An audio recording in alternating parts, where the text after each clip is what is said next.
तो जय हिंद साथियों, स्वागत स्वागत है आप सभी का आपका अपना YouTube परिवार जीके जीएस ग्रुप डिस्कशन में। Thank you sir. Good morning सभी को। Good morning sir. तो साथियों बता दें कि हमारा जो टेलीग्राम चैनल है उसका नाम है जीके जीएस ग्रुप डिस्कशन। वहीं पे सारा होमवर्क डाल दिया जाता है आप सभी को।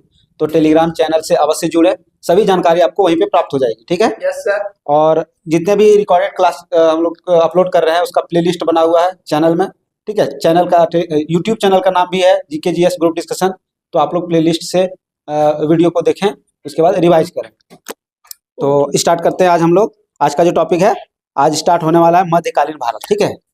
लुसेंट सीरीज चल रहा है हम लोग का, जैसा कि आप लोग जान रहे हैं। लुसेंट सीरीज का आज मध्यकालीन भारत स्टार्ट होने जा रहा है। ठीक है? तो इससे पहले थोड़ा सा हम लोग पीछे वाला जो टॉपिक है उसको रिवाइज कर लेते हैं। तो बताइएगा सबसे पहली बात कि त्रिपक्षीय संघर्ष पढ़े थे आप लोग। तो त्रिपक्षीय संघर्ष जो हुआ था वो किन के बीच हुआ था, क्यों हुआ था? सबसे पहले ये बताइए कि त्रिपक्षीय संघर्ष जो हुआ था वो क्यों हुआ था? तो कन्नौज पे अधिकार करने के लिए। किसके लिए? कन्नौज पे अधिकार के लिए। किसके लिए? कन्नौज पे अधिकार करने के लिए। ठीक है? कौन सा युद्ध हुआ था? तो त्रिपक्षीय संघर्ष। ठीक है? त्रिपक्षीय संघर्ष। तो बताइएगा त्रिपक्षीय संघर्ष जो हुआ था किन के बीच हुआ था? हाँ हाँ, ठीक है। देखिए पाल था। ठीक है? पाल, प्रतिहार, राष्ट्रकूट। ठीक है? पाल, प्रतिहार, राष्ट्रकूट। कौन कौन? पाल, प्रतिहार, राष्ट्रकूट। ठीक है? पाल, प्रतिहार, राष्ट्रकूट। तो बताइएगा पाल के तरफ से पहला कौन सा शासक था जिसने त्रिपक्षीय संघर्ष में भाग लिया था? नहीं, धर्मपाल। ठीक है? कौन थे? धर्मपाल। वही बताइएगा कि राष्ट्रकूट वंश के कौन सा ऐसा शासक था, पहला शासक जिसने त्रिपक्षीय संघर्ष में भाग लिया था? नहीं, ध्रुव। ठीक है? क्या नाम था? ध्रुव। ठीक है? वहीं अगर पूछे कि गुर्जर प्रतिहार का पहला शासक कौन थे जिसने त्रिपक्षीय संघर्ष में भाग लिया था? नहीं, वत्सराज। ठीक है? वत्सराज। हाँ। अगर पूछे कि गुर्जर प्रतिहार वंश के संस्थापक कौन थे, तो नागभट्ट प्रथम। ठीक है? कौन थे? नागभट्ट प्रथम। लेकिन अगर त्रिपक्षीय संघर्ष में भाग अगर पूछे तो कौन लिए थे? तो वत्सराज। ठीक है? हाँ, गुर्जर प्रतिहार के वत्सराज ने जो है त्रिपक्षीय संघर्ष में भाग लिया था। हो गया? बताइएगा कि पृथ्वीराज रासो के लेखक कौन है? चंद्रबरदाई। ठीक है? कौन है? चंद्रबरदाई, जो किसके दरबार में रहते थे? उसी के दरबार। पृथ्वीराज चौहान। ठीक है? किसके दरबार में? पृथ्वीराज चौहान। ठीक है? हो गया? इससे पहले हम लोग पढ़े थे कि गुजरात के चालुक्य वंश। ठीक है? गुजरात के चालुक्य वंश को क्या कहा जाता है? सोलंकी वंश। ठीक है? गुजरात के चालुक्य वंश को सोलंकी वंश कहा जाता है। ठीक है? हो गया? चलिए अब आते हैं हम लोग मध्यकालीन भारत में। तो बताइएगा सबसे पहला सवाल है कि प्रथम जो है मुस्लिम आक्रमण किसके नेतृत्व में हुआ था? मोहम्मद बिन कासिम। ठीक है? सबसे पहला सवाल है कि पहली बार जो है मुस्लिम आक्रमण भारत में कब हुआ था? ठीक है? 712 ईस्वी में। कब हुआ था? 712 ईस्वी में पहला मुस्लिम आक्रमण हुआ था। ठीक है? तो बताइएगा कि किनके नेतृत्व में हुआ था? मोहम्मद बिन कासिम। ठीक है? मोहम्मद बिन कासिम। तो मुस्लिम का दो शाखा हुआ करता था। ठीक है? मुस्लिम का दो शाखा हुआ करता था। कौन कौन सी शाखा? नहीं, तुर्क और अरब। ठीक है? कौन कौन? तुर्क और अरब। ठीक है? तो जो मोहम्मद बिन कासिम वो किस शाखा से? अरब शाखा से। कौन सी शाखा? अरब शाखा। ठीक है?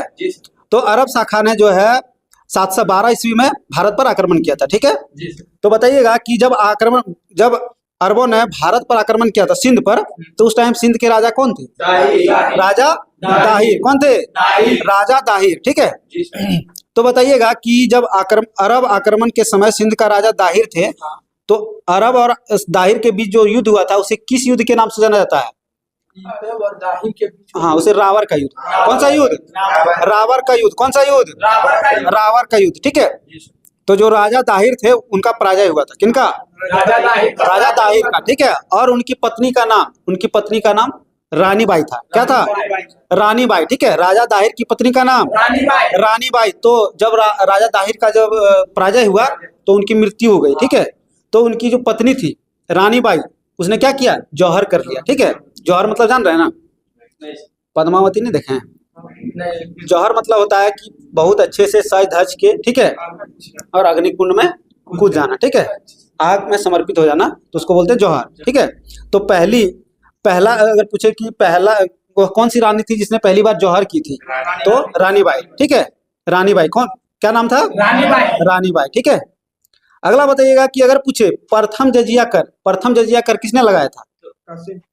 मोहम्मद बिन कासिम, ठीक है। किसने लगाया था? मोहम्मद बिन कासिम, ठीक है। किसने लगाया था? मोहम्मद बिन कासिम। लेकिन इन्होंने ब्राह्मणों पर जजिया कर लगाया था क्या? नहीं लगाया था, ठीक है। बहुत से ब्राह्मण पर नहीं लगाया था, बहुत से बच्चे पर नहीं लगाया था, ठीक है। महिलाओं पर नहीं लगाया था। लेकिन अगर पूछे वह कौन सा शासक था जिसने ब्राह्मणों पर भी जजिया कर लगा दिया था? कौन थे? नहीं, फिरोज शाह तुगलक, ठीक है। कौन थे? फिरोज शाह तुगलक, ठीक है। हाँ, हो गया यहाँ तक कंप्लीट। अगला बताइएगा कि भारत पर अरब वासियों ने जो आक्रमण किया तो उनका मुख्य उद्देश्य क्या था? इस्लाम धर्म का प्रचार प्रसार, हाँ, धन की धन लूटना, क्या था? धन लूटना और इस्लाम धर्म का प्रचार, ठीक है। क्या क्या था? धन लूटना और इस्लाम धर्म का प्रचार, ठीक है। इस्लाम धर्म का प्रचार, हो गया। कोई है क्या? चलिए बताइएगा कि क्या था सवाल, देखिए। हाँ, इसके बाद जो है अकबर ने जजिया कर को समाप्त किया था, ठीक है। तो कब किया था? 1564 में, ठीक है। 1564 में, ठीक है। नहीं पढ़े थे? 1563 में तीर्थ यात्रा और 64 में जजिया कर, ठीक है, समाप्त कर दिया था, हो गया। अगला बताइएगा कि राजा दाहिर जो थे, राजा दाहिर वो किस वंश के राजा थे? तो हिंदू शाही वंश, ठीक है। कौन सा? हिंदू शाही वंश, ठीक है। हिंदू शाही वंश, राजा दाहिर जो है हिंदू शाही वंश के राजा थे, ठीक है। तो हुआ था क्या कि राजा दाहिर को जो है, राजा दाहिर पर आक्रमण इसने क्यों किया था? राजा दाहिर पर मोहम्मद बिन कासिम ने आक्रमण क्यों किया था? लूटपाट कर, हाँ, नहीं, देखिए क्यों हुआ था, क्योंकि वहां पे एक बंदरगाह हुआ करता था, ठीक है, सिंध में। सिंध के बगल में एक बंदरगाह हुआ करता था, इसका नाम था ठट्टा, ठीक है। तो उस बंदरगाह पे जो है इनके जो है अरब के जो राज्यपाल थे जिनका नाम था अल हज्जाज, क्या नाम था? अल हज्जाज, ठीक है। क्या नाम था? अल हज्जाज। तो उनके जो जहाज इधर से क्रॉस होता था, इधर से किधर से, ठट्टा बंदरगाह होते हुए, तो उसका यहाँ पे लूटपाट हो जाता था, ठीक है। हर बार लूट हो जाता था। तो बार बार उसको चेतावनी दिया कि आप संभाल लीजिए, लेकिन नहीं संभाला, ठीक है। तो नहीं संभाला तो अल हज्जाज ने जो है ऑर्डर दिया कि उस पर आक्रमण करो। किस पर? दाहिर पर, राजा दाहिर पर, ठीक है। तो उसी टाइम रावर का युद्ध हुआ था। कौन सा युद्ध? रावर का युद्ध, हो गया। अब इसके बाद आता है मोहम्मद गजनी, ठीक है। मोहम्मद गजनी। तो सबसे पहले बताइए कि जो है तुर्क शाखा की स्थापना किसने किया था? तुर्क शाखा की स्थापना, हाँ, अल्पतगिन, ठीक है। किसने किया था? दो शाखा पढ़े हुए लोग कौन कौन? अरब और तुर्क, अरब और तुर्क। तो तुर्क का जो स्थापना किया था वो किसने किया था? अल्पतगिन ने। किसने किया था? अल्पतगिन ने, ठीक है। और अपनी राजधानी कहाँ बनाया था इसने? गजनी। कहाँ बनाया था? गजनी, ठीक है। तो अल्पतगिन ने तुर्क शाखा की स्थापना करके अपनी राजधानी कहाँ बनाई थी? गजनी बनाई थी, ठीक है। और कब? 932 ईस्वी में। कब बनाई थी? 932 ईस्वी में, ठीक है। बताइएगा कि अल्पतगिन का दामाद का क्या नाम था? सुबुक्तगिन। क्या नाम था? सुबुक्तगिन, ठीक है। तो अगर पूछे कि भारत पर पहला तुर्क आक्रमण किसने किया था, तो सुबुक्तगिन ने। किसने किया था?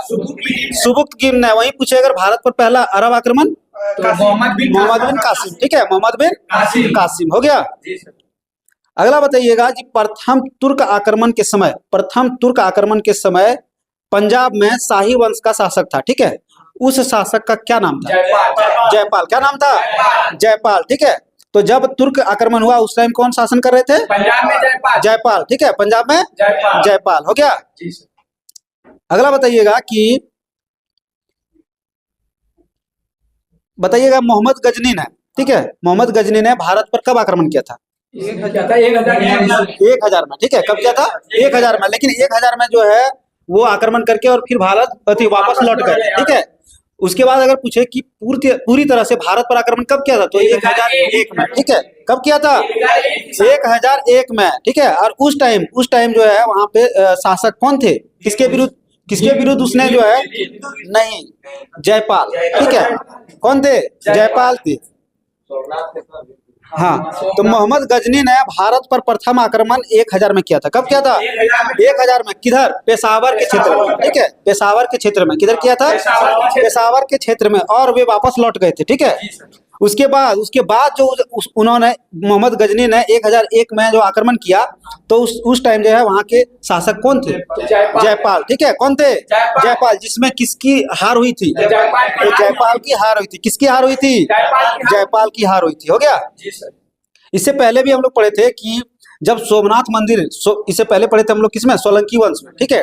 तो बताइएगा कि सोलंकी वंश के किस शासक के, सोलंकी वंश पर जब आक्रमण किया था मोहम्मद गजनी ने, उस टाइम सोलंकी वंश का कौन सा शासक शासन कर रहा था? भीम प्रथम, ठीक है। कौन थे? प्रथम थे। सोलंकी वंश का भीम प्रथम थे, ठीक है। जिस समय जो है मोहम्मद गजनी ने आक्रमण किया था, ठीक है। एक चीज और भी हम लोग पढ़े थे, तो बताइएगा कि चंदेल वंश का वह कौन सा शासक था जिसके समय में मोहम्मद गजनी ने आक्रमण किया था? तो विद्याधर, ठीक है। क्या नाम था? विद्याधर, ठीक है। विद्याधर नहीं पढ़े थे? विद्याधर एक अकेला ऐसा शासक था जिसने मोहम्मद गजनी का विरोध किया था, ठीक है। लेकिन वहीं पे अगर पूछे समर्पण कर दिया था, बिना विरोध किए थे, कौन थे? राज्यपाल, ठीक है। कौन थे? राज्यपाल, ठीक है, जिसका विद्याधर ने हत्या कर दिया था। हो गया। अगला बताइएगा, अगला सवाल है कि मोहम्मद गजनी ने भारत पर कितने बार आक्रमण किए थे? 17 बार। कितने बार? 17 बार। और उनका जो मुख्य उद्देश्य था मोहम्मद गजनी का भारत पर आक्रमण करने का वास्तविक उद्देश्य क्या था? धन लूटना, ठीक है। हाँ, और इसे मूर्ति भंजक भी कहा जाता था। किसे? मोहम्मद गजनी को, ठीक है। क्यों? क्योंकि मूर्ति क्या करते थे? तोड़ देता था, ठीक है। मूर्ति वगैरह तोड़ दिया, लूट लिया, तो इसे मूर्ति भंजक भी कहा जाता था। हो गया। अगला बताइएगा कि मोहम्मद गजनी का 1008 ईस्वी में जो आक्रमण हुआ था, ठीक है, 1008 ईस्वी में जो आक्रमण हुआ था, तो उसका मुख्य उद्देश्य क्या था? तो वही धन लूटना, मूर्ति के विरुद्ध, ठीक है। मूर्ति के विरुद्ध पहली आक्रमण हुआ था, ठीक है। कहाँ पर? नागरकोट में। कहाँ पर हुआ था? नागरकोट में, ठीक है। मोहम्मद गजनी का आक्रमण नागरकोट में हुआ था। हो गया।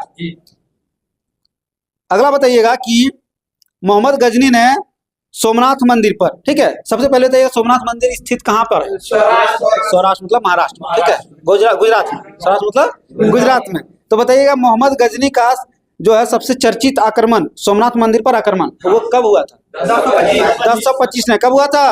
1025 में, ठीक है। मोहम्मद गजनी का आक्रमण सोमनाथ मंदिर पर कब हुआ था? 1025 में, ठीक है। और इसने कितने धन को लूटे थे? 20 लाख दिनार, ठीक है। 20 लाख दिनार। कितने धन? 20 लाख दिनार, ठीक है। अगला बताइएगा कि यमीन उद दौला की उपाधि किसे प्रदान किया गया था? मोहम्मद गजनी। यमीन उद दौला मोहम्मद गजनी। वहीं पूछे यमीन उद मिला मोहम्मद गजनी, ठीक है। तो यमीन उद दौला, यमीन उद मिला मोहम्मद गजनी। यमीन उद दौला, यमीन उद मिला मोहम्मद गजनी का जो इसे प्रदान उपाधि दिया गया था, वो किसके द्वारा दिया गया था? क्या नाम है? अल आदिर बिल्ला। क्या नाम है? अल आदिर बिल्ला। क्या नाम है? अल आदिर बिल्ला। तो अल आदिर बिल्ला जो थे, जिसने मोहम्मद गजनी को यामीन उद दौला या यामीन उल मिला की उपाधि दिया था, वो कहाँ के खलीफा थे? बगदाद के खलीफा। कहाँ के थे? बगदाद के खलीफा। क्या नाम था? अल आदिर बिल्ला। क्या नाम था? अल आदिर बिल्ला, ठीक है। अल आदिर बिल्ला। हो गया। अगला बताइएगा कि जब मोहम्मद गजनी सोमनाथ मंदिर लूट कर ले जा रहे थे, उस क्रम में उनका युद्ध हुआ था। किससे युद्ध हुआ था? जाटों से युद्ध हुआ था। किससे? जाटों से, ठीक है। और उसी टाइम उनका मृत्यु हो गया था। उस समय नहीं, उस टाइम नहीं, लेकिन बाद में जाटों का ही आक्रमण में उसका मृत्यु हो गया था, ठीक है। तो बताइएगा कि मोहम्मद गजनी का मृत्यु कब हुआ था? 1030 में, ठीक है। कब हुआ था? 1030 में, ठीक है। मोहम्मद गजनी का अंतिम आक्रमण कब हुआ था भारत पर? 1027 में, ठीक है। और पहला आक्रमण 1001 में, ठीक है। अच्छा, 1000 में, ठीक है, 1000 में। लेकिन भारत पर अगर पूछे पूर्ण आक्रमण तो 1001 में, ठीक है। और अगर 1000 में पूछे तो कहाँ पे हुआ था? पेशावर, ठीक है। कहाँ हुआ था? पेशावर में, ठीक है। हो गया। बताइएगा कि बताइएगा सुल्तान की उपाधि किसे दिया गया था, वह पहला शासक। मोहम्मद गजनी। हाँ, सुल्तान की उपाधि दिया गया था, वह पहला शासक मोहम्मद गजनी को। किसे? मोहम्मद गजनी को। ठीक है, मोहम्मद गजनी को। कौन सा उपाधि? सुल्तान की उपाधि। कौन सी उपाधि? सुल्तान की उपाधि। अगला बताइएगा कि मोहम्मद गजनी के साथ कुछ कवि आए थे, ठीक है, इनके दरबार में, तो उनका क्या क्या नाम था? फारूकी, अल-बरूनी, चार ठो, ठीक है, चार ठो थे, याद रखिएगा इसको, चार ठो थे। उसके साथ उसका ट्रिक है फूफा। ठीक है, क्या नाम है? फूफा। ठीक है, तो मोहम्मद गजनी के साथ फूफा आए थे। तो फूफा मतलब फ से हो गया फिरदौसी, एफ से फिरदौसी। ठीक है, एफ से फिरदौसी, वही यू से उत्बी, यू से उत्बी, वही एफ से फारूकी। ठीक है, फारूकी, एफ से फारूकी, वही ए से अलबरूनी। ठीक है, तो कौन कौन थे? फूफा। ठीक है, फिरदौसी, उत्बी, फारूकी और अलबरूनी। ठीक है, जो किसके दरबारी कवि थे? तो मोहम्मद गजनी। मोहम्मद गजनी। किसके? मोहम्मद गजनी के। ठीक है, अब आते हैं मोहम्मद गौरी।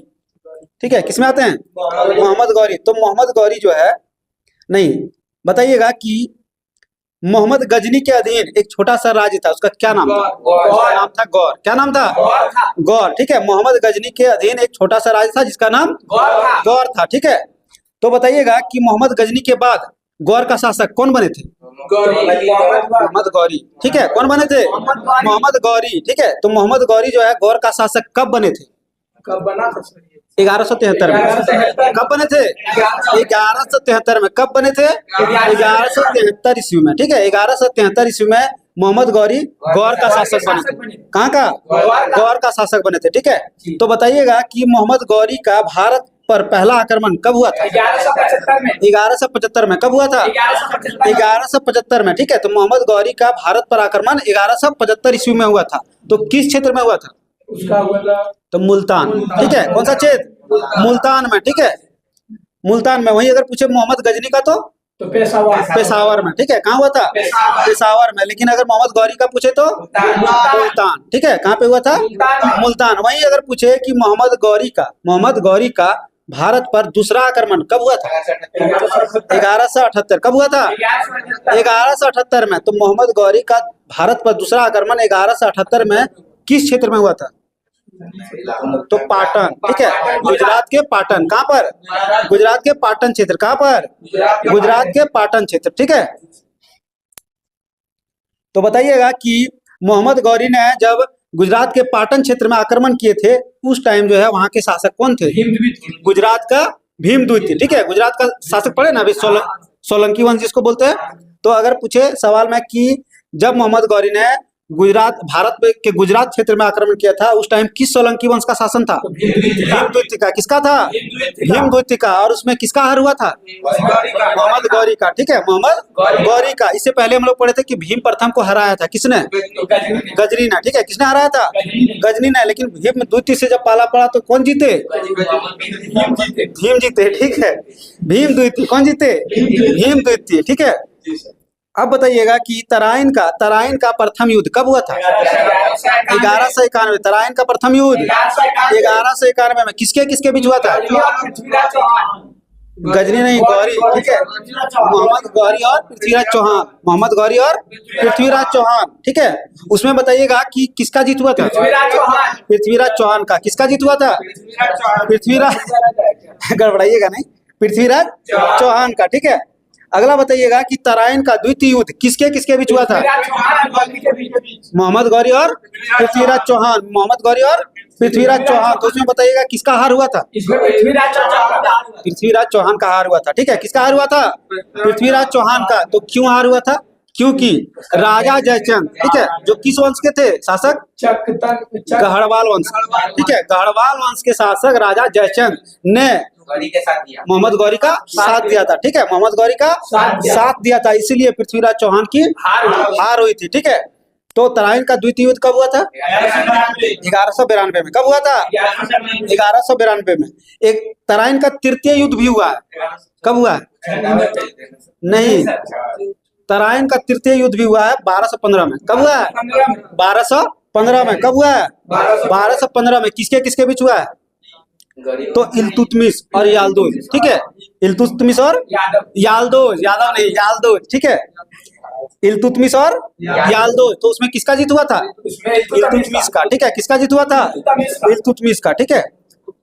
तो याल्दोज जो थे कौन थे? वो कुतुबुद्दीन ऐबक का ससुर, ठीक है। कौन थे? कुतुबुद्दीन ऐबक का ससुर। अब बताइएगा चंदावर का युद्ध, चंदावर का युद्ध कब हुआ था? 1194 में, 1194 में। किसके किसके बीच हुआ था? हाँ, मोहम्मद गौरी और जयचंद के बीच, मोहम्मद गौरी और जयचंद के बीच। तो उसमें किसकी जीत हुई थी? मोहम्मद गौरी की, ठीक है। तो बताइएगा जयचंद किस वंश के शासक थे? गढ़वाल वंश के। कौन सा वंश? गढ़वाल वंश, ठीक है। अगला बताइएगा कि तराइन के प्रथम युद्ध जब हुआ था उस टाइम पृथ्वीराज चौहान का सेनापति कौन थे? अस्कंद। क्या नाम था? अस्कंद, ठीक है। क्या नाम था? अस्कंद। अगला बताइएगा कि मोहम्मद गौरी जब भारत का विविध प्रदेशों पर शासन करने का भार किसे छोड़ा था? अपने गुलामों को, ठीक है। अपने गुलामों को छोड़ा था। तो उस गुलामों में किसका नाम था? देखिए उनके साथ उनका बहुत सारा गुलाम था। याल्दोज था, ठीक है। कुबाचा था, ऐबक था, ठीक है। कुतुबुद्दीन ऐबक था। तो बताइएगा कि उन्होंने जो है भारत पर शासन करने का, मतलब जो उसने क्षेत्र जीता था उस पर आकर शासन करने का जिम्मा किसे सौंपा था? कुतुबुद्दीन ऐबक को। किसे सौंपा था? कुतुबुद्दीन ऐबक को, ठीक है। अगला बताइएगा कि मोहम्मद गौरी की हत्या कब हुई थी? मोहम्मद गौरी की हत्या 1206 में, ठीक है। 15 मार्च 1206 में। कब हुई थी? 15 मार्च 1206 में। लेकिन अगर इससे पहले की बात करें तो पृथ्वीराज रासो की रचना, चंद्रबरदाई की रचना, क्या नाम है? पृथ्वीराज रासो, ठीक है। चंद्रबरदाई की रचना पृथ्वीराज रासो। तो पृथ्वीराज रासो के अनुसार मोहम्मद गौरी की हत्या जो है पृथ्वीराज चौहान ने किया था। किसने किया था? पृथ्वीराज चौहान ने, ठीक है। तो कैसे हुआ था? पृथ्वीराज चौहान का आंख में हाँ। दिया था तो वो अंधा हो गया। देखिए चंद्रबरदाई जो है वो उसको बोला कि मेरा जो ये है महाराज, हाँ। वो जो शब्दभेदी बाण चला सकता है। तो ये कंपटीशन हुआ, शब्दभेदी बाण चला तो ये उसको इशारा किया। तो कौन सा युद्ध के बाद हुआ था ऐसा? इसके जयचंद वाला तराइन का द्वितीय युद्ध, ठीक है। तराइन का द्वितीय युद्ध में पृथ्वीराज चौहान का हार हुआ था, ठीक है। हार हो गया था। तो उसका जो दरबारी कवि था क्या नाम था? चंद्रबरदाई। क्या नाम था? चंद्रबरदाई, ठीक है। तो चंद्रबरदाई और पृथ्वीराज चौहान दोनों को गिरफ्तार करके ले गया। कौन? मोहम्मद गौरी। कौन ले गया था? मोहम्मद गौरी, ठीक है। तो मोहम्मद गौरी जब ले गया तो बोला क्या कि आप ठीक वहां ले जाके पृथ्वीराज चौहान के आंख में जो है धीपल छाड़ घुसा दिया था, ठीक है। मतलब गरम, ठीक है, गरम करके छाड़ को घुसा दिया था उसके आंख में। तो वो अंधा हो गए थे। तो उनका जो राजकवि था क्या नाम था? चंद्रबरदाई। तो चंद्रबरदाई ने कहा कि आप जो है भले मेरे राजा को जो है मेरे शासक को आप अंधा कर दिए, लेकिन इन्होंने कहीं भी बाण चलाएगा ना तो गलत नहीं जाएगा, ठीक है। तो मोहम्मद गौरी ने कहा ठीक है देखते हैं कोशिश करके। तो उसने क्या किया? भरे दरबार में उसको आमंत्रित किया, उसको पेश किया, ठीक है। उसके बाद क्या हुआ कि भरे दरबार में जब पेश किया तो उसके सामने एक मछली रखा, ठीक है। किसके सामने? पृथ्वीराज चौहान के सामने, ठीक है। पृथ्वीराज चौहान के सामने एक मछली रखा और बोला क्या इस पे आप निशाना लगाइए, ठीक है। तो उस टाइम जो है कौन थे? चंद्रबरदाई। उसके दरबारी कवि कौन थे? चंद्रबरदाई, ठीक है। तो उसने कहा कि 4 बांस, क्या कहा? 4 बांस, ठीक है। 4 बांस 24 गज, ठीक है। 4 बांस 24 गज अंगुल अष्ट प्रमाण, क्या कहा? 4 बांस, ठीक है, 24 गज अंगुर अष्ट प्रमाण, ठीक है। ता ऊपर सुल्तान बैठे चौक मत चौहान, ठीक है। क्या कहा? ता ऊपर सुल्तान बैठे चौक मत चौहान।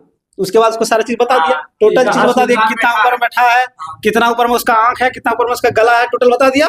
तो उसका मारा सीधा गले में तीर। कहाँ मारा? गले में, और उसका मृत्यु हो गया, ठीक है। तो इसकी जानकारी हमें किससे मिलती है? पृथ्वीराज रासो, ठीक है। किससे? पृथ्वीराज रासो। तो बताइएगा पृथ्वीराज रासो किसकी रचना है? चंद्रबरदाई, ठीक है। लेकिन अगर पृथ्वीराज रासो को छोड़ दें तो यहाँ बताया गया कि मोहम्मद गौरी की हत्या कब हुई थी? 1206 में। और किसके विरुद्ध? खोखर, ठीक है। खोखर जनजाति के विरुद्ध युद्ध को दबाने में इसकी मृत्यु हो गई, ठीक है। तो आज का टॉपिक जो है आंशिक रूप से समाप्त करते हैं, ठीक है। पूर्ण रूप से कल इसको यहाँ तक हम लोग का टॉपिक रहेगा खिलजी वंश और तुगलक वंश तक, ठीक है। अब चलते हैं पॉलिटी की ओर, ठीक है।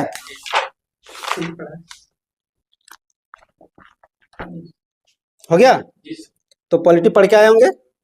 बताइएगा कि आज पेज नंबर है 212, ठीक है, मेरे बुक के अनुसार 212 लुसेंट का। बताइएगा कि संविधान को आंशिक रूप से कब लागू किया गया था? 26 जनवरी 1950। नहीं, 26 नवंबर 1949। कब? 26 नवंबर 1949, ठीक है। संविधान को आंशिक रूप से कब लागू किया गया था? तो 26 नवंबर 1949 को, ठीक है, 26 नवंबर 1949 को। तो बताइएगा कि संविधान दिवस कब मनाया जाता है? 26 नवंबर को संविधान दिवस, 26 नवंबर, ठीक है। तो बताइएगा कि संविधान का जो मूल ढांचा है उसमें कुल कितने भाग हैं? उसमें कितने भाग थे? 22 भाग थे। कितने भाग? 22 भाग, ठीक है। लेकिन वही अगर एक का क कर दे, ठीक है, दो का ज कर दे, तीन का छ कर दे, तो उस अनुसार से 25 भाग। कितने भाग? 25 भाग, ठीक है। बताइएगा कि मूल संविधान में कितनी अनुसूचियां थी? 8 अनुसूचियां। कितना अनुसूची? 8 अनुसूची। लेकिन वहीं अगर पूछे वर्तमान में अनुसूचियों की संख्या 12। कितनी अनुसूची? 12 अनुसूची, ठीक है। और वर्तमान में जो भाग है, संविधान के भाग है, वो कितने हैं? 22 भाग, ठीक है। वर्तमान में 22 भाग और मूल संविधान में भी 22 भाग, ठीक है। लेकिन अगर पूछे अनुच्छेदों की संख्या मूल संविधान में 395, ठीक है। कितनी थी? 395। अगला बताइएगा कि जब आंशिक रूप से संविधान को लागू किया गया था, ठीक है, उस टाइम कितने अनुच्छेद को लागू किया गया था? 15 अनुच्छेद को। कितने अनुच्छेद को?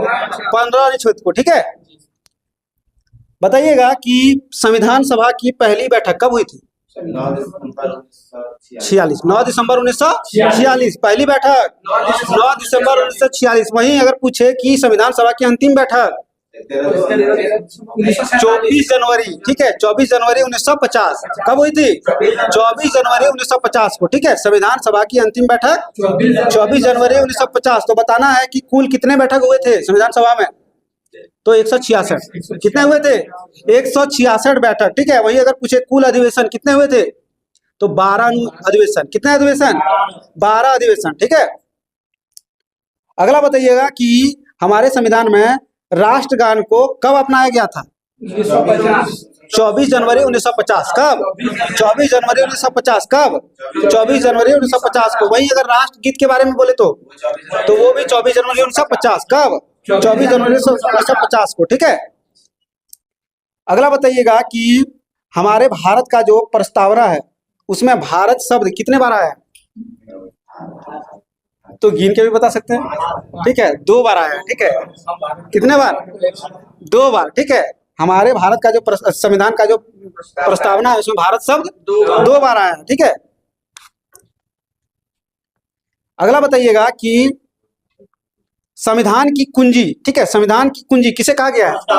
प्रस्तावना को। संविधान की कुंजी प्रस्तावना को कहा गया है, ठीक है। अगला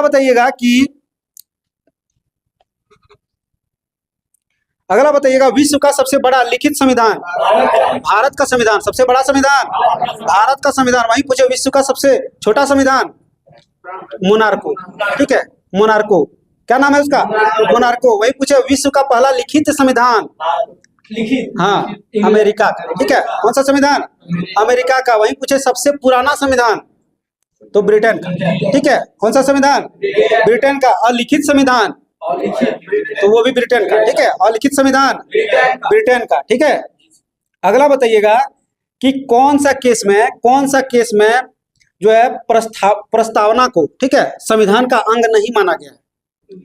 सुप्रीम कोर्ट के द्वारा प्रस्तावना को संविधान का अंग नहीं माना गया। कौन सा केस में?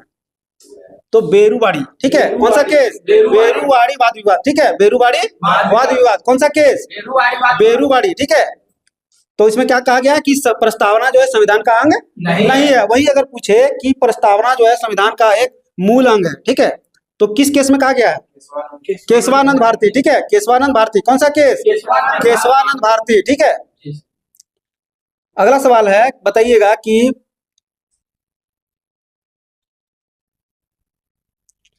बताइएगा कि संविधान में, हमारे संविधान में जो प्रस्तावना है, ठीक है, उसमें नहीं, छोड़िए, हटाइए इसको। इसको हटाइए। बताइएगा भारत के संविधान में, ठीक है, भारत के संविधान में प्रस्तावना, भारत के संविधान की प्रस्तावना में कुल कितने प्रकार के न्याय की वर्णन है? 3 प्रकार का। कितने प्रकार के न्याय? 3 प्रकार। न्याय 3 प्रकार, ठीक है। कौन कौन सा न्याय? आर्थिक, राजनीतिक, हाँ, सामाजिक, ठीक है। सामाजिक, आर्थिक, न्याय, ठीक है। सामाजिक, आर्थिक, राजनीतिक, सामाजिक, आर्थिक, राजनीतिक, ठीक है। तो न्याय कितने प्रकार? 3 प्रकार, सामाजिक, आर्थिक, राजनीतिक। वहीं पूछे स्वतंत्रता कितने प्रकार? 5 प्रकार। स्वतंत्रता 5 प्रकार। कौन कौन सा? धार्मिक, ठीक, धार्मिक, विचार, उसके बाद अभिव्यक्ति की स्वतंत्रता, अभिव्यक्ति, उसके बाद देखिए पहला विचार, ठीक है, पहला विचार, फिर अभिव्यक्ति, ठीक है, पहला विचार, फिर अभिव्यक्ति, फिर विश्वास, ठीक है, उसके बाद विश्वास, उसके बाद धर्म, ठीक है, धर्म, और उसके बाद उपासना, ठीक है। तो स्वतंत्रता कितने प्रकार? 5 प्रकार। न्याय कितने प्रकार? 3 प्रकार, ठीक है। वहीं अगर पूछे समानता कितने प्रकार की? 2 प्रकार की। समानता 2 प्रकार की। कौन कौन सी? प्रतिष्ठा एवं अवसर, ठीक है, प्रतिष्ठा एवं अवसर, प्रतिष्ठा एवं अवसर, ठीक है। तो फिर से बताइएगा कि भारत के संविधान की प्रस्तावना में कितने प्रकार के न्याय का वर्णन है? 3 प्रकार। कितने प्रकार की स्वतंत्रता? 5 प्रकार। कितने प्रकार की समानता? 2 प्रकार। तो पहले बताइएगा न्याय, 3 प्रकार के न्याय कौन कौन? हाँ, सामाजिक, आर्थिक, न्याय, राजनीतिक, ठीक है, सामाजिक, आर्थिक, राजनीतिक। वहीं बताइएगा स्वतंत्रता, स्वतंत्रता, विचार, अभिव्यक्ति, विश्वास, ठीक है, विचार, अभिव्यक्ति, विश्वास, ठीक है, विचार, अभिव्यक्ति, विश्वास, विचार, अभिव्यक्ति, विश्वास, ठीक है। याद कर लीजिए एकदम पूरी तरह से। विचार, अभिव्यक्ति, विश्वास, ठीक है, विचार, अभिव्यक्ति, विश्वास, उसके बाद धर्म एवं उपासना, धर्म, उपासना, धर्म, उपासना, ठीक है। तो फिर से बोलिएगा, विचार, अभिव्यक्ति, विश्वास, धर्म, उपासना, ठीक है। उसके बाद समानता 2 प्रकार। कौन कौन? एक तो प्रतिष्ठा, एक तो अवसर, ठीक है, प्रतिष्ठा, अवसर, प्रतिष्ठा, अवसर, ठीक है। अगला बताइएगा कि लिखित संविधान की अवधारणा किस देश की देन है? फ्रांस की। लिखित संविधान की अवधारणा फ्रांस की। लिखित संविधान की अवधारणा फ्रांस की, ठीक है। अगला बताइएगा कि किस संशोधन के अनुसार, किस संशोधन के द्वारा 3 शब्द को जोड़ा गया है? समाजवादी, पंथनिरपेक्ष और अखंडता। समाजवादी, संशोधन, हाँ, 42वें संविधान संशोधन। कौन सा संशोधन? 42वें संशोधन अधिनियम कब हुआ था? 1976। 42वें संविधान संशोधन 1976। 42वें संविधान संशोधन 1976 में कितने शब्द को जोड़ा गया था? 3 शब्द। कौन कौन सा? बोलिए, समाजवादी, अखंडता, ठीक है। तो समाजवादी, पंथनिरपेक्ष, अखंडता, ठीक है, पंथनिरपेक्ष, समाजवादी, अखंडता, हो गया। तो किस संविधान संशोधन के अनुसार? 42वें संविधान संशोधन 1976, ठीक है। अगला बताइएगा कि किस केस के अनुसार यदि सरकार या कोई नागरिक प्रस्तावना का उल्लंघन करता है, ठीक है, तो उसकी रक्षा के लिए अदालत नहीं जा सकता है? किस केस के अनुसार ऐसा कहा गया है? मतलब उसको संरक्षण प्रदान नहीं है सुप्रीम कोर्ट का। किस केस के अनुसार? तो यूनियन ऑफ इंडिया बनाम मदन गोपाल, ठीक है, यूनियन ऑफ इंडिया बनाम मदन गोपाल 1957, ठीक है, याद रखिएगा 1957, ठीक है। यूनियन ऑफ इंडिया, ठीक है, यूनियन ऑफ इंडिया बनाम Madan Gopal, union of India बनाम मदन गोपाल, कब? 1957, ठीक है, 1957। इसमें कहा गया कि सुप्रीम कोर्ट को जो है, मतलब न्यायालय को जो है संरक्षण प्रदान, न्यायालय जो है प्रस्तावना को संरक्षण प्रदान नहीं करेगी, ठीक है। अगला बताइएगा कि प्रस्तावना में संशोधन कितने बार हुआ है? एक बार हुआ है, ठीक है। कितने बार? एक बार। कब? 42वां संविधान संशोधन 1976, ठीक है। और कितने शब्द जोड़े गए? 3 शब्द। कितने शब्द? 3 शब्द, ठीक है। अब आते हैं भारतीय संविधान के स्रोत, विदेशी स्रोत, ठीक है, भारतीय संविधान के विदेशी स्रोत। तो सबसे पहला सवाल बताइएगा कि प्रस्तावना कहाँ से लिया गया? अमेरिका से, ठीक है, प्रस्तावना अमेरिका से। वहीं अगर पूछे प्रस्तावना की भाषा, ऑस्ट्रेलिया से। प्रस्तावना की भाषा ऑस्ट्रेलिया, प्रस्तावना अमेरिका, ठीक है।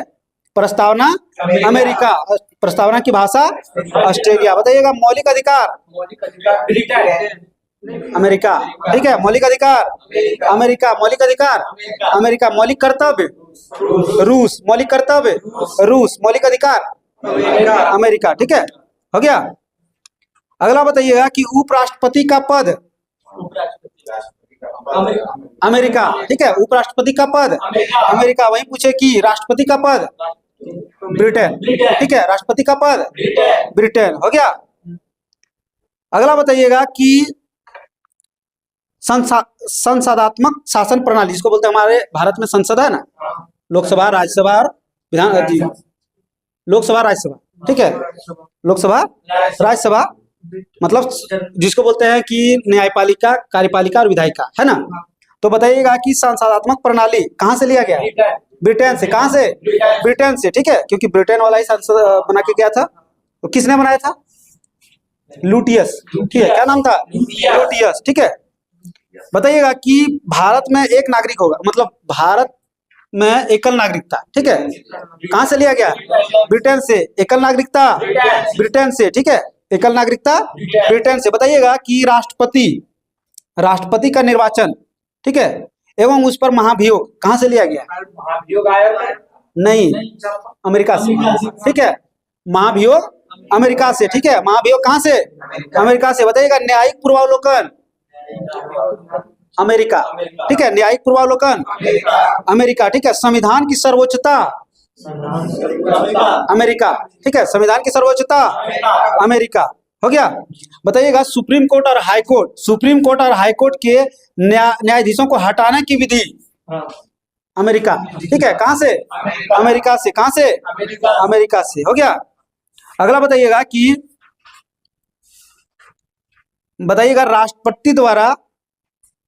राष्ट्रपति द्वारा मनोनयन, ठीक है, 12 सदस्य का मनोनयन करता था ना, तो वो कहां से लिया गया है? आयरलैंड से, ठीक है। कहां से? राष्ट्रपति द्वारा मनोनयन आयरलैंड से, ठीक है। अगला बताइएगा कि राज्यसभा के सदस्यों का निर्वाचन, सदस्यों का निर्वाचन, हाँ, इसमें निर्वाचन होता है। कौन कौन मिलकर करता है? लोकसभा, राज्यसभा और विधानसभा के निर्वाचित सदस्य, ठीक है। तो बताइएगा कहां से? दक्षिण अफ्रीका, ठीक है।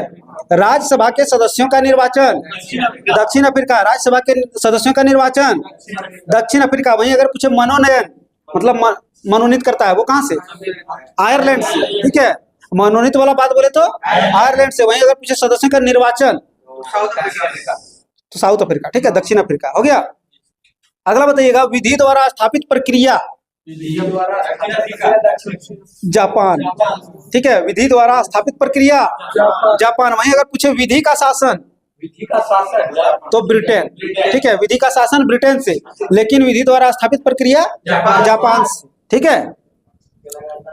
अगला बताइएगा कि समवर्ती सूची का प्रावधान ऑस्ट्रेलिया, ठीक है। समवर्ती सूची ऑस्ट्रेलिया, समवर्ती सूची ऑस्ट्रेलिया, ठीक है। केंद्र एवं राज्य के बीच संबंध, शक्तियों का विभाजन तो ऑस्ट्रेलिया, ठीक है। केंद्र एवं राज्य के बीच संबंध एवं शक्तियों का विभाजन ऑस्ट्रेलिया से, ठीक है। संसद के दोनों सदनों की संयुक्त बैठक ऑस्ट्रेलिया, ठीक है। संयुक्त बैठक ऑस्ट्रेलिया। संसद के दोनों सदन कौन कौन? लोकसभा और राज्यसभा, लोकसभा और राज्यसभा, ठीक है। तो उसका कहां से लिया गया है? ऑस्ट्रेलिया से। कहां से? ऑस्ट्रेलिया से। बताइएगा आपातकाल के दौरान राष्ट्रपति के मौलिक अधिकार संबंधी शक्ति जर्मनी से। कहां से? जर्मनी से, ठीक है। आपातकाल कहां से? जर्मनी से, ठीक है। अगला बताइएगा संघात्मक विशेषताएं, संघ वाली बात बोले तो कनाडा, ठीक है। कहां से? कनाडा। अवशिष्ट शक्तियां कनाडा, ठीक है। अवशिष्ट शक्तियां कनाडा, ठीक है। अगला बताइएगा संघ एवं राज्य के बीच शक्ति विभाजन एवं सर्वोच्च न्यायालय का परामर्शी न्याय निर्णय कहां से? तो ये भी कनाडा से, ठीक है। कहां से? कनाडा से। मौलिक अधिकार अमेरिका से। मौलिक कर्तव्य रूस से। मौलिक कर्तव्य रूस से। संविधान में जो संशोधन करते हैं, ठीक है, संविधान में संशोधन की प्रक्रिया का प्रावधान कहां से? दक्षिण अफ्रीका। कहाँ से? दक्षिण अफ्रीका। ठीक है, कहाँ से? दक्षिण अफ्रीका। बताइएगा समता एवं बंधुता का आदर्श कहाँ से? फ्रांस से। ठीक है, फ्रांस से लिया गया था, फ्रांस की क्रांति से। ठीक है, फ्रांस की क्रांति से लिया गया था समता और बंधुता। ठीक है, फ्रांस की क्रांति से क्या लिया गया था? समता और बंधुता। ठीक है, हो गया कंप्लीट। ठीक है, बाकी फिर से रिवाइज करेंगे अगली क्लास में हम लोग। अगला टॉपिक रहेगा भारतीय संविधान की अनुसूची से। ठीक है, भारतीय संविधान की अनुसूची से रहेगा, और उसके बाद जो है यहां तक भारतीय संविधान की अनुसूची और संघ एवं उसका राज्य क्षेत्र। ठीक है, 5 से लेके 7 तक। ठीक है, टॉपिक पूरा रहेगा, 7 का पूरा रहेगा, 5 से 7 पूरा। ठीक है। तो बाकी टेलीग्राम चैनल में डाल दिया जाएगा आप लोग को होमवर्क। टेलीग्राम चैनल का नाम है जीके जीएस ग्रुप डिस्कशन। ठीक है, तो जिन साथियों को हाँ, तो जिन साथियों को अच्छे से पढ़ाई करना है वो टेलीग्राम चैनल में जुड़ जाएं। ठीक है, और उसके बाद एक सूचना है कि यहाँ पे जो है ऑफलाइन फाउंडेशन बैच भी चलाया जाता है मैथ और रीजनिंग का। तो इसका ऑफलाइन क्लासेस देवघर के पांडे दुकान चौक पे के बगल में, ठीक है, चलता है। तो आप लोग ऑफलाइन भी ज्वाइन कर सकते हैं। जय हिंद साथियों। जय हिंद सर।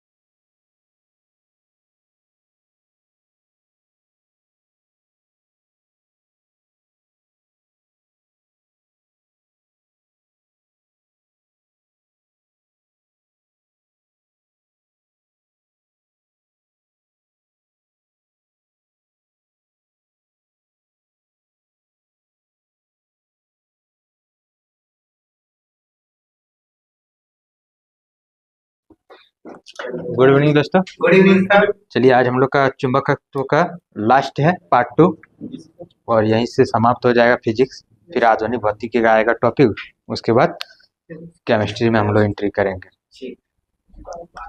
ग्रुप डी का वैकेंसी तो क्लियर कर ही दिया है, लेकिन वैकेंसी को इंक्रीज करने के लिए हैशटैग चलाया जा रहा है, और कल ही है 23 तारीख। ठीक है, 11 बजे आप लोग भी अपना ट्वीट कीजिएगा। तो चलिए, पहला क्वेश्चन है, किसी पदार्थ का वह गुण जो उसमें चुंबकीय फ्लक्स स्थापित करने में सहायक होता है उसे क्या कहते हैं? प्रवेश्यता कहते हैं। क्या कहते हैं? प्रवेश्यता कहते हैं। किसी पदार्थ का वह गुण जो उसमें चुंबक की फ्लक्स स्थापित करने की सहायक होता है उसे क्या कहते हैं? प्रवेश्यता। प्रवेश्यता का सहायक मात्रक क्या होता है? वेबर प्रति एम्पियर टर्न। वेबर प्रति एम्पियर टर्न। प्रवेश्यता का सहायक मात्रक वेबर प्रति एम्पियर टर्न होता है।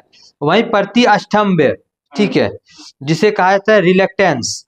ठीक है, विद्युत परिपथ के प्रतिरोध के समान ही चुंबकीय प्रतिरोध में परिपथों में चुंबकीय फ्लक्स की गति के पदार्थ का प्रस्तुत की गई बाधा को उस पदार्थ का क्या कहा जाता है? रिलेक्टेंस। हाँ, रिलेक्टेंस कहा जाता है। ठीक है, प्रति स्तंभ कहा जाता है, जो किसका विपरीत है सर?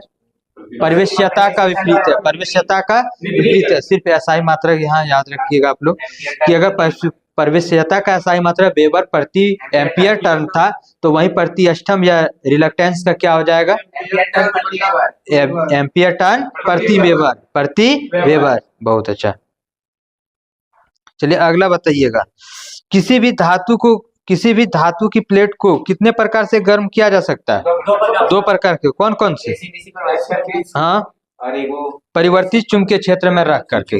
पहला क्या था? डीसी या एसी में धारा प्रभावित करके गर्म कर सकते हैं, और दूसरा प्रतिवर्ती चुंबकीय क्षेत्र में रख करके गर्म कर सकते हैं। बताइएगा, कॉर्क स्क्रू नियम किसने दिया है? कॉर्क स्क्रू नियम किसने दिया है? मैक्सवेल ने। किसने दिया है? मैक्सवेल ने दिया है। चलिए, अगला क्वेश्चन बताइएगा,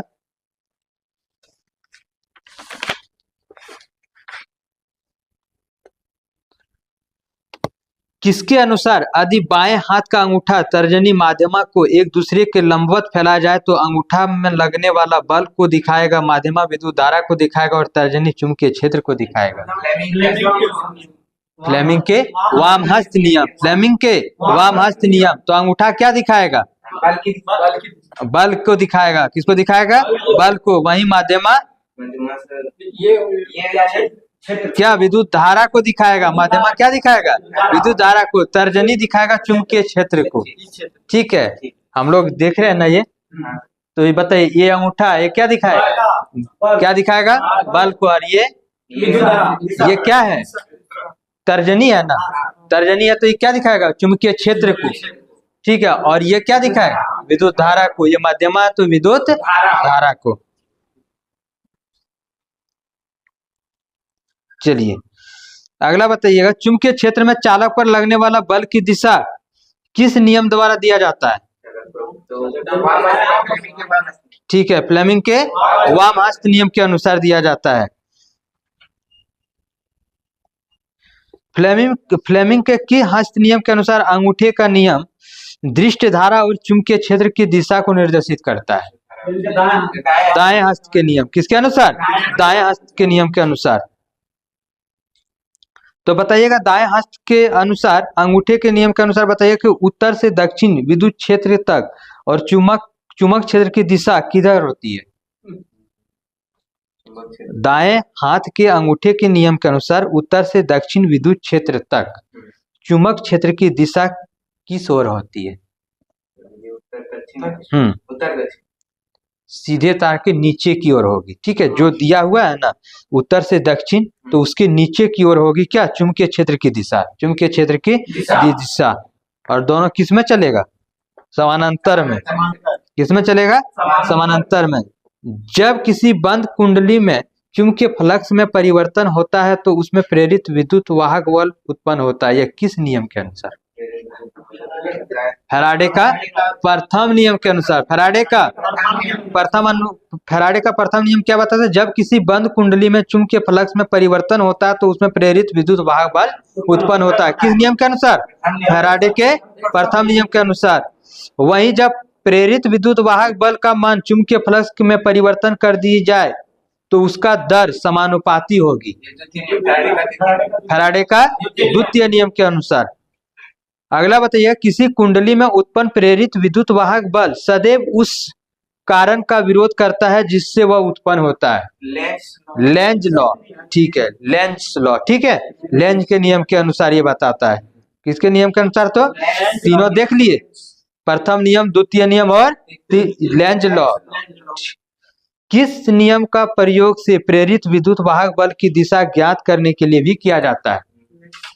विद्युत वाहक बल की दिशा को ज्ञात करने के लिए लेंज लॉ। ठीक है, कौन सा लॉ? Lenz law. अगला बताइएगा, विद्युत मोटर किस ऊर्जा को किस ऊर्जा में रूपांतरित करता है? यांत्रिक ऊर्जा को विद्युत ऊर्जा। वही जनरेटर या डायनेमो विद्युत ऊर्जा को नहीं, यांत्रिक ऊर्जा को विद्युत ऊर्जा में, यांत्रिक ऊर्जा को विद्युत ऊर्जा में। वही विद्युत मोटर था, विद्युत ऊर्जा को यांत्रिक ऊर्जा में। बताइएगा, विद्युत मोटर विद्युत चुम्बकीय के किस सिद्धांत पर कार्य करता है? खिंचाव सिद्धांत पर कार्य करता है। ठीक है, विद्युत मोटर विद्युत चुम्बकीय के खिंचाव सिद्धांत पर कार्य करता है। अगला बताइएगा, विद्युत मोटर फ्लेमिंग के की हस्त नियम पर आधारित है? वाम हस्त। वही जनरेटर दाएं हस्त नियम। चलिए अगला बताइएगा, चुंबकीय क्षेत्र प्लस विद्युत धारा बराबर क्या होगा? चुंबकीय क्षेत्र प्लस विद्युत धारा बराबर क्या होगा? विद्युत मोटर में गति हो जाएगा। क्या हो जाएगा? गति। चुंबकीय क्षेत्र प्लस विद्युत धारा अगर मिलेगा तो क्या करेगा? गति प्रदान करेगा। वही चुंबकीय क्षेत्र प्लस चालक की गति को अगर ऐड कर देगा तो जनरेटर क्या उत्पन्न करेगी? तो विद्युत धारा कर ही रहा है। ठीक है, तो बताइएगा, विद्युत पंखों में किसका उपयोग किया जाता है? मोटर का। पूछा जाएगा कि विद्युत मोटर का उपयोग कहाँ कहाँ किया जाता है? तो विद्युत पंखा में, कंप्यूटर में, वॉशिंग मशीन में, विद्युत श्रमिकों में, कुछ ऐसे जो मोटर जहाँ घूमता है उसमें, जो वॉशिंग मशीन में मोटर लगा हुआ रहता है, हाँ पंखा में लगा हुआ रहता है, तो वहाँ किसका प्रयोग किया जाता है? विद्युत मोटर का। वहीं जनरेटर का उपयोग कहाँ किया जाता है? आप बोलिएगा सर शादी ब्याह में लगाया जाता है, तो एसी को उत्पन्न करने में, ठीक है, एसी को उत्पन्न करने में। अब जहाँ एसी का प्रयोग होगा वहां कीजिए आप, ठीक है। अगला एस ट्रांसफार्मर के बारे में जानते हैं, ठीक है। ट्रांसफार्मर एक कैसा युक्ति है?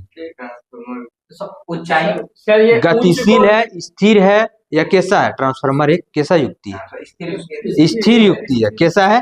स्थिर युक्ति है, जो क्या कार्य करता है? उच्च को निम्न, निम्न को उच्च वोल्टेज को निम्न वोल्टेज और निम्न वोल्टेज को उच्च वोल्टेज में परिवर्तित करता है।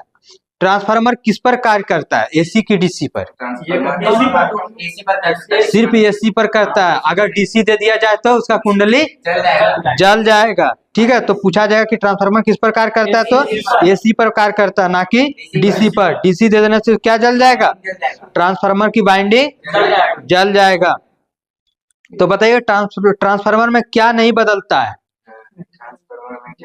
शक्ति और आवृत्ति। शक्ति और आवृत्ति ट्रांसफार्मर में नहीं बदलता है। तो बताइए ट्रांसफार्मर किस सिद्धांत पर कार्य करता है? किस पर करता है? फैराडे के विद्युत चुम्बकीय प्रेरण के सिद्धांत पर। फैराडे के विद्युत चुम्बकीय प्रेरण के आधार पर कार्य करता है कौन? ट्रांसफार्मर। ट्रांसफार्मर जिसमें शक्ति और आवृत्ति नहीं बदलती है। बहुत अच्छे ट्रांसफार्मर की दक्षता कितनी होती है? 95 से 99% तक होती है। ट्रांसफार्मर की दक्षता किसमें मापता है? दक्षता किसमें मापेगा? केवीए, जिसको रेटिंग कहते हैं, केवीए। जैसे कहते हैं ना कि 22 केवी का ट्रांसफार्मर लगा है, 100 केवी का लगा है, तो हम लोग केवी में रुक जाते हैं। केवीए होता है, ठीक है। कितना? Kilo volt ampere. Kilo volt ampere. Transformer का जो क्रोड बना होता है किसका बना होता है? हाँ, सिलिकॉन इस्पात का बना होता है। ट्रांसफार्मर का जो क्रोड परतदार जो बना हुआ रहता है किसका बना होता है? सिलिकॉन का। वहीं अगर पूछा जाएगा कि कुंडली किसका बना होता है ट्रांसफार्मर का, तो कॉपर का, तांबा का बना होता है। किसका बना होता है? कॉपर का।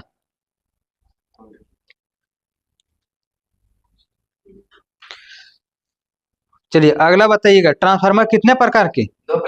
दो प्रकार के। कौन कौन? स्टेप अप ट्रांसफार्मर और स्टेप डाउन ट्रांसफार्मर। तो बताइएगा स्टेप अप। स्टेप अप का काम क्या है? किसको किसमें बदलता है? अप है, अप कर रहा है ना। अप कर रहा है मतलब लो को किस में ले रहा है? उच्च में ले रहा है, अप कर रहा है। वही स्टेप डाउन का काम क्या है? आपको नीचे करना, डाउन करना, ठीक है। तो बताइएगा कि किस ट्रांसफार्मर में प्राथमिक फेरों की संख्या के तुलना में द्वितीय फेरों की संख्या अधिक होती है? हाँ, स्टेप अप ट्रांसफार्मर में क्या होता है? प्राथमिक फेरों की संख्या द्वितीय फेरों की संख्या अधिक होता है, तुलना में द्वितीय फेरों की संख्या अधिक होता है। कहने का अर्थ है कि स्टेप अप में द्वितीय फेरों की संख्या अधिक, ठीक है। और वहीं स्टेप डाउन में प्राथमिक फेरों की संख्या अधिक। तो बताइएगा किस ट्रांसफार्मर में ट्रांसमोशन अनुपात 1 से अधिक होता है? स्टेप अप में 1 से अधिक, वहीं स्टेप डाउन में 1 से कम। जब वोल्टेज का मान कम होता है तो करंट बढ़ जाता है। किसमें? हाँ, स्टेप डाउन में। किसमें होता है? स्टेप डाउन ट्रांसफार्मर में क्या होता है? जब वोल्टेज का मान कम होगा तो करंट बढ़ जाएगा। और स्टेप अप में क्या होता है? वोल्टेज का मान बढ़ता है तो करंट कम हो जाता है। उल्टा चल रहा है दोनों। खत्म हो गया।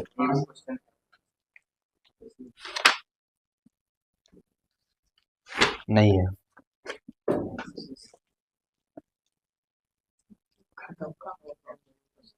इधर तो न्यूमेरिकल है, ठीक है। हाँ एक है, बताइएगा ट्रांसफार्मर म्यूचुअल इंडक्शन पर कार्य करता है, जबकि ऑटो ट्रांसफार्मर किस पर कार्य करता है? स्वप्रेरण सिद्धांत पर कार्य करता है, ठीक है। ऑटो ट्रांसफार्मर स्वप्रेरण सिद्धांत पर कार्य करता है, वहीं म्यूचुअल इंडक्शन किस पर कार्य करता है? तो गलती बोल दी है ना, यही आंसर था। ट्रांसफार्मर म्यूचुअल इंडक्शन पर कार्य करता है, लेकिन ऑटो ट्रांसफार्मर जो है वो करता है स्वप्रेरण सिद्धांत पर। चलिए अगला क्वेश्चन है और खत्म हो गया टॉपिक। ऑब्जेक्टिव कुछ क्वेश्चन है, बताइएगा। पहला क्वेश्चन है, निम्नलिखित में से कौन एक अनुचुंबकीय पदार्थ है? कौन एक अनुचुंबकीय पदार्थ है? निकेल, कोबाल्ट, लोहा, एल्युमिनियम। एल्युमिनियम, ठीक है। अगला बताइए, चुंबकीय फ्लक्स का SI मात्रक क्या होता है? क्या होता है? वेबर। चुंबकीय फ्लक्स का SI मात्रक वेबर होता है। चुंबक के ध्रुव सूक्ष्मतम कण में तोड़ जाने पर भी कितनी संख्या होती है? कितनी होगा? कौन सा पदार्थ अस्थायी चुंबक बनाने के लिए उपयुक्त होता है? कार्बन स्टील, एल्कोनेक्स, एल्निको या ये सभी? ये सभी होगा। एल्निको भी होगा, एल्कोनेक्स भी होगा, कार्बन स्टील। तो चलिए सारा क्वेश्चन समाप्त हो गया, ठीक है। अगला जो टॉपिक होगा आधुनिक भौतिक का होगा, और आधुनिक भौतिक पूरा रख देते हैं, ठीक है। 2 पेज है, ठीक है। आधुनिक भौतिक पूरा रहेगा अगला टॉपिक, आधुनिक भौतिक, और यही भौतिक समाप्त हो जाएगा। उसके बाद नेक्स्ट टॉपिक जो हम लोग का मिलेगा केमिस्ट्री में आ जाएंगे। अब तो पढ़ना बहुत जरूरी हो गया क्योंकि ग्रुप डी वैकेंसी दे दिया और हम लोग के पास 6 से 7 महीना बचेगा, इसी में सारा स्ट्रेटजी बना के अपना पढ़ा। इस टाइम थोड़ा सा भी इधर उधर किए तो फिर ज्यादा दिक्कत नहीं होगा। 1 साल का और टाइम आप लोग को मिलेगा, ठीक है। क्लियर करने में जानिए रहे, कोई भी बढ़िया मेहनत कीजिएगा तो उधर 1 साल बच जाएगा। मेहनत कीजिएगा धीरे धीरे। हाँ सॉरी 1 साल। चलिए तो नए अगला जो टॉपिक स्टार्ट होगा केमिस्ट्री में, वो क्या बोले? हाँ छोटी, वो मतलब एक नए सिरे से या फिर नए रणनीति से स्टार्ट होगा। तो जो अगर ग्रुप डी की तैयारी कर रहे हैं या आपके अगल बगल में जो भी है उनको भी सूचना दे दीजिएगा कि नेक्स्ट 2 या 3 दिन में स्टार्ट हो जाएगा, ठीक है। तो चलिए यही समाप्त करते हैं, धन्यवाद।